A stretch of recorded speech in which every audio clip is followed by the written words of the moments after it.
একজন মুমূর্ষু রোগী হঠাৎ করে এরকম স্ট্রোক করে ফেলছে, বা যে কোনো ব্যক্তি সেটা হতে পারে যে স্ট্রোক করেছে, তিনি স্ট্রোক করেছে, এই স্ট্রোক করার ফলে তার এমন অবস্থা হয়েছে তার সম্মতি নেওয়ার মতো, তার সে কথা বলতে পারতেছে না, জবান বন্ধ হয়ে গেছে, বা সে কথা বলতে পারতেছে না, এতটাই অসুস্থ, এবং তার যে আত্মীয় স্বজনও নেই যে তাদের সম্মতি নিয়ে চিকিৎসা ডক্টর করবে। সেক্ষেত্রে এখানে যদি কোনো ডাক্তার বা এনি কাইন্ড অফ পার্সন, সে যদি কোনো ব্যক্তির মঙ্গলার্থে, সৎ বিশ্বাসী, উপকার অর্থে, সৎ বিশ্বাস নিয়ে সে যদি কোনো কাজ করে, সেটা যদি কোনো আইনের আওতায়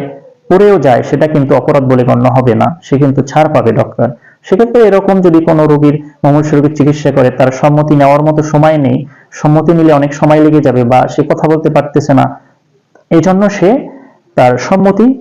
নিবে না, না নিয়ে চিকিৎসাটা করবে, কিন্তু তার সৎ বিশ্বাস ছিল, তার মঙ্গলার্থে কাজটা করেছে।